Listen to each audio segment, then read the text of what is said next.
సేద్యం మిద్దె తోట యూట్యూబ్ ఛానల్కి స్వాగతం. ఈరోజు ఓ వింత మొక్కను మీకు చూపెడతాను. పవిత్రమైనటువంటి తులసి అని పేరున్నప్పటికీ పూజ చేయము. ఎక్కడో సముద్రం అడుగులో దొరికేటువంటి పగడాలు ఈ చెట్టు కాస్తాయి. నమ్మబుద్ధి ఇవ్వట్లేదా? చూడండి. అయితే ఈ మొక్క ఏంటి, ఎక్కడ దొరుకుతుంది, ఉపయోగాలు ఏంటి, ఇవన్నీ విషయాలు మాట్లాడుకుందాం. ఇదిగోండి, నా చేతిలో ఉన్నాయి పగడాలు. పగడాలే అనుకుంటున్నారా? కాదండి, ఇది ఒక తులసి మొక్క గింజలు. తులసి గింజలు అనగానే మనకు బాగా తెలుసు, కానీ ఇదేంటి ఇలా ఉన్నాయి అనుకుంటున్నారా? ఇది పగడాల తులసి అని చెప్పాను కదా. ఈ పగడాల తులసి గింజలు ఇలా ఉంటాయి. చూస్తే అచ్చంగా పగడాల్లాగా కనపడేటువంటి తులసి మొక్కను మీకు ఇప్పుడు చూపెడుతున్నా అండి. ఇది తులసి చెట్టు. మీకు చూడండి, ఇది దాదాపుగా ఎలా కనబడుతున్నాయి. ఇవన్నీ చక్కగా సముద్రంలో ఎక్కడో ఉండేటువంటి పగడాలి చెట్టుకు వచ్చి చేరాయి అన్నట్టు కనిపిస్తున్నాయి కదా. ఇంత అందంగా కనిపించేటువంటి ఈ చెట్టు పేరు పగడాల తులసి. మనకు చూస్తే ఆకది ఏమీ కూడా తులసిలాగా ఉండదు, కానీ ఇది తులసితో సరిసమానమైనటువంటి ఆయుర్వేద లక్షణాలు కలిగి ఆరోగ్యాన్ని అందించేటువంటి మొక్క. అందువల్ల దీన్ని మనం పూజకైతే ఎక్కడ ఉపయోగించలేదు. దాదాపుగా మనము తులసి, రకరకాలైనటువంటి తులసిలు కొనుక్కున్నప్పుడు మనకి ఆ స్పెషల్ నర్సరీలో ఇది దొరుకుతుంది.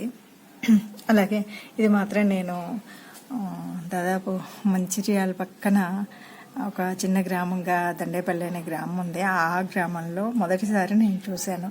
అక్కడ ఒక అన్న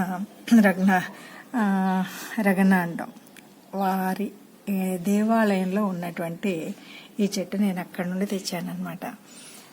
పగడాల తులసి అంటే నేను నిజంగా ఈ పగడల్లాగా ఉండేటువంటి, ఎందుకంటే వాళ్ళిద్దరు కూడా భార్యాభర్తలు ఇద్దరు కూడా చక్కగా తోట అంటే చాలా ఇష్టం. అనేక రకాలైనటువంటి మొక్కలు అవన్నీ కూడా చాలా అద్భుతంగా ఉంటుంది. దేవాలయం కూడా ఉంది అక్కడ, సాయిబాబా దేవాలయం. ఆ దేవాలయంలో వీళ్ళు ఇవన్నీ పెట్టారు. నేను కొన్ని మొక్కలు తెచ్చాను, అందులో ఇదొకటి. ఇది బాగా బతికింది. ఇది ఆయుర్వేద పరంగా చాలా ఉపయోగం ఉంటుంది. అనేక రకాలైనటువంటి పైపూతలకు పనికొచ్చే అనేకమైనటువంటి వాటిలో ఈ ఆకుపసన్ను, అలాగే కొన్ని లేహాలు తయారు చేసి వాటిని మనకి ముఖ్యంగా దగ్గు, జలుబు అంటే కోశానికి సంబంధించినటువంటి అనేక జబ్బుల్లో ఉపయోగిస్తారట. సరే, మనమైతే పూర్తిగా ఆయుర్వేద శాస్త్రంలో తయారు చేసినట్టు చేయలేము, కానీ ఇది ఒక ఆయుర్వేద మొక్కని. ఈ మొక్క మనకి ఆధ్యాత్మికతతో పాటు ఆరోగ్యతత్వం కలిగినటువంటి మొక్క కాబట్టి, మిద్దె తోట అనగానే మనం చాలా రకాల మొక్కలు పెడతాం కాబట్టి అందులో ఒక మొక్కగా ఈ మొక్కను పెంచాలి అనేటువంటి ఉద్దేశంతో తెచ్చాను. ఇది కొత్త మొక్క కాబట్టి మీకు పరిచయం చేయాలని చేస్తున్నాను. దీనికి చూడండి, నేను ఇది చాలా చిన్న కుండీలోనే పెట్టాను. దీనికి మనము మిగతా వాటన్నిటికీ ఎలాగ సాయిల్ మిక్స్ ముందు తయారు చేస్తాము అలా తయారు చేసుకుంటే చాలండి. కొత్తగా ఏం లేదు, ప్రత్యేకమైనటువంటి పోషక పదార్థాలు ఏమీ అడగదు. మనం మామూలుగా రోజు ఇచ్చేటువంటి నీళ్ళు ఇస్తే చాలు.